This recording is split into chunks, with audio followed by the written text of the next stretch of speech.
L'antisémitisme s'infiltre partout et a tendance à se normaliser d'un certain côté de l'échiquier politique. C'est ce qui a alerté un collectif d'historiens qui signe une tribune dans le journal Libération pour appeler à la vigilance de toute la gauche. Laurent Fragerman, vous êtes historien et sociologue. Merci d'être avec nous aujourd'hui sur Sud Radio.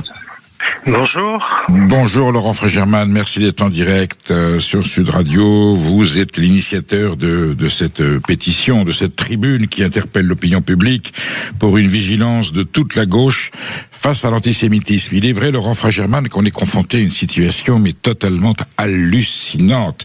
Je titrerai pour présenter votre intervention: qui a peur de dénoncer l'antisémitisme? Et quand on voit la pudeur de certains leaders de gauche à qui on dit, enfin quand même ces propos-là, venus notamment de la France Insoumise, c'est de l'antisémitisme caractérisé, mais une espèce de balbutiement qui dit oui, mais attention, faut comprendre le pourquoi du comment. Comment est-ce qu'on en a pu arriver là, Laurent Fragerman? Alors que l'antisémitisme, c'est clair, il n'y a pas d'ambiguïté. Ah, mais si, celui-là, il est un peu à part parce qu'il y a le 7 octobre, parce qu'il y a eu Gaza. C'est incroyable. Et alors nous, on élargit en plus la focale à tout le mouvement social. Mais bien sûr. Aussi aux syndicats, alors pas tous les syndicats, mais un certain nombre de syndicats, aux associations militantes, qui finalement, il y a déjà un problème de compagnonnage finalement. Elles acceptent de signer des pétitions, de manifester avec des personnalités qui sont manifestement antisémites ou sur lesquelles le doute existe fortement. Alors les raisons, c'est difficile à analyser. Nous, ce qu'on demande surtout, c'est de les combattre de la même manière. C'est-à-dire, je pense que le combat antiraciste s'est fragmenté. Ça, c'est une première grande raison. Puisque là, on parle de la gauche. Hein. Oui. On n'est pas dans le référentiel d'extrême droite où l'antisémitisme reste. Et moi, j'ai connu, vous savez, je représente un syndicat étudiant, j'ai connu de nombreuses réunions pour organiser des manifestations antiracistes, et c'était une évidence qu'on s'adressait à tous les racismes.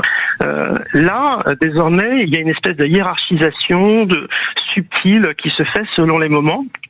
Et il y a aussi une non prise en compte, parce que la définition a changé, on insiste maintenant sur les discriminations. Le texte du dernier congrès de la CGT est tout à fait éclairant de ce point de vue-là. Le paragraphe consacré au racisme parle de discrimination, ce qui ne concerne pas les juifs. Les juifs sont très peu victimes de discrimination. Par contre, en termes de violence, en termes d'agression, il faut rappeler qu'ils sont 10 fois moins nombreux que les autres victimes de racisme, mais par contre, ils cumulent la moitié de ces faits graves. Donc c'est pas rien. Ça explique qu'il y a une véritable inquiétude chez les Juifs en France aujourd'hui. Ce qui auparavant, il y a 10 ans, pouvait paraître un peu exagéré, maintenant, on y est. C'est un vrai problème. Et donc, ce qui m'a frappé dans ce texte de la CGT, c'est que 3 pages plus loin, il y avait un paragraphe consacré à la communauté LGBTQT, et là, par contre, on parlait bien de la haine, de discours violents, etc. Donc, on en est capable à la CGT, mais on n'est pas capable de relier ça et de se dire, il y a des phénomènes de racisme différents et on va tous les prendre en compte. Ce qui explique d'ailleurs qu'il y ait des compagnonnages qui soient tolérables, finalement, c'est accepté par ces organisations. Pour autant, on a vu en République française, j'allais dire dans les dernières années, des pancartes mort aux Juifs dans les manifestations, alors portées par des gens qui manifestaient ouvertement leur détestation d'Israël et des Juifs. Alors, on vous dit attention, ne confondons pas antisémitisme, le traditionnel, l'historique, le culturel, le confessionnel, avec l'anti-israélisme et nuance même avec l'antisionisme. C'est encore une troisième version. Et là, on dit voilà, les exactions du gouvernement israélien de M. Netanyahou à Gaza après l'abomination qui est la plus grosse tragédie depuis la Shoah, qui est ce massacre du 7 octobre.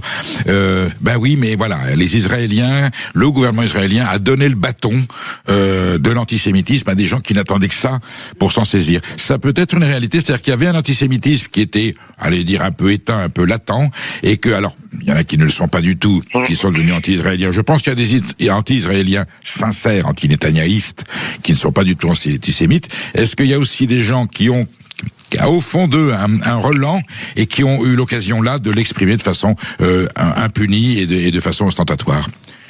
Alors Michel Dreyfus, un de nos auteurs, qui est l'historien de référence sur l'antisémitisme à gauche, note que ça a commencé ce mouvement 10 ans avant.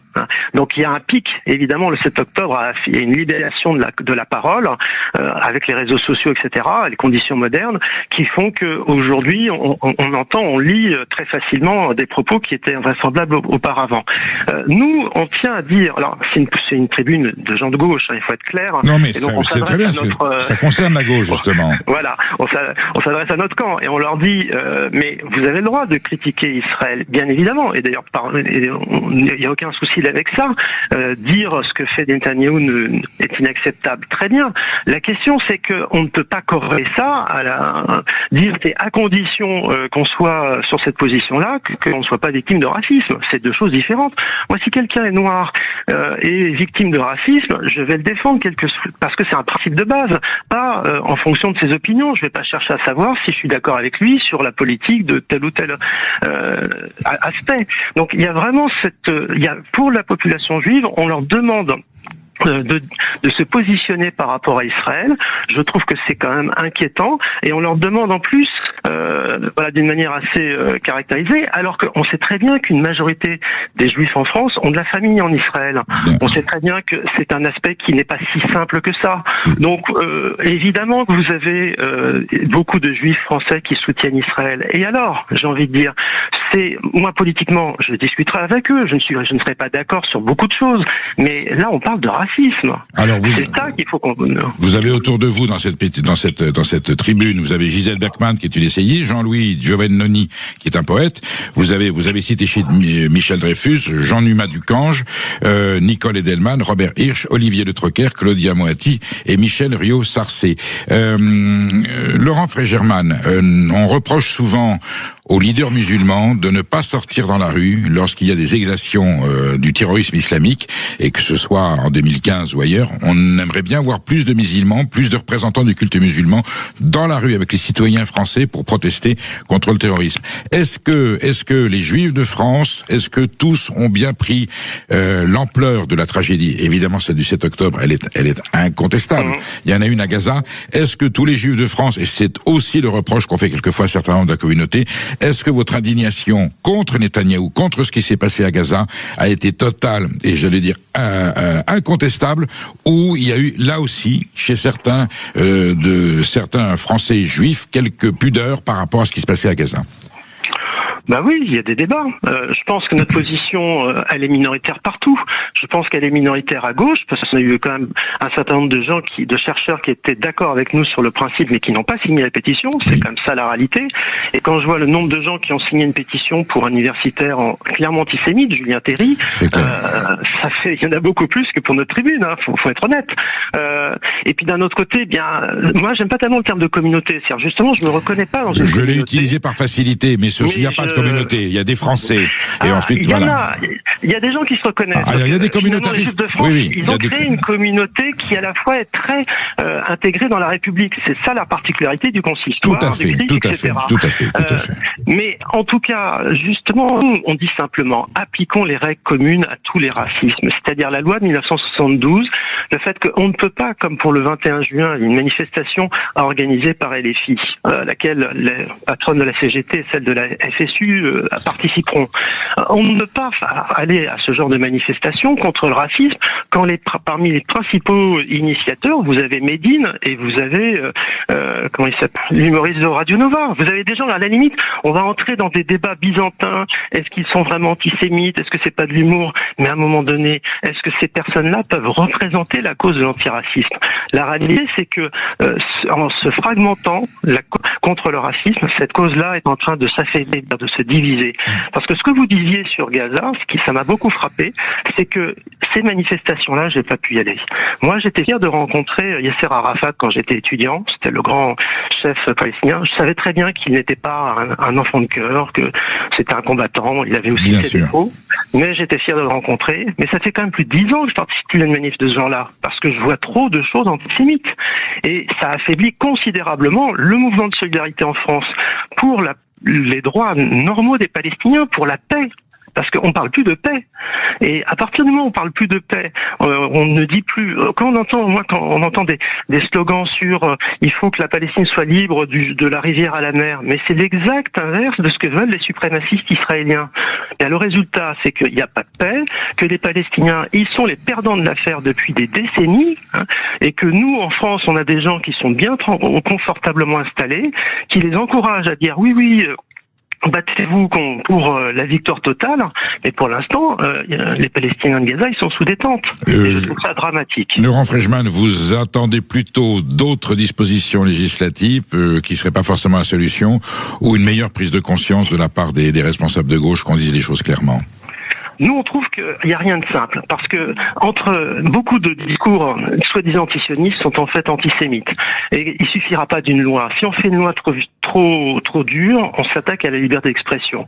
Donc, tous les dispositifs législatifs, on a un doute.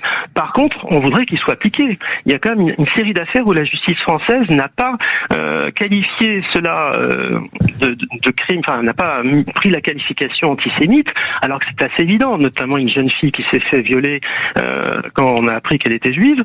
Bon, ces cas-là, je dis l'arbre qui, en hommage à Eliane Halimi, qui a été coupé au début, le tribunal en Seine-Saint-Denis qui nous dit non, c'est pas un acte raciste. Bon, on voit bien que déjà, sensibilisons les juges, sensibilisons les organisations syndicales, les associations, elles ont une responsabilité, et nous ce qu'on leur dit, c'est que typiquement quelqu'un comme Médine, très bien, vous l'appréciez, mais il a fait une quenelle, il a fait une série de choses, donc ne le mettez pas en avant. Soyez et faites des formations à vos militants, expliquez-leur un petit peu ce que sont les préjugés antisémites. Nous sommes bien d'accord, Laurent Freigemann. Le débat est loin d'être clos, et je ne doute pas que j'aurai besoin de vous réinviter pour savoir où en est cette maladie qui gangrène la République.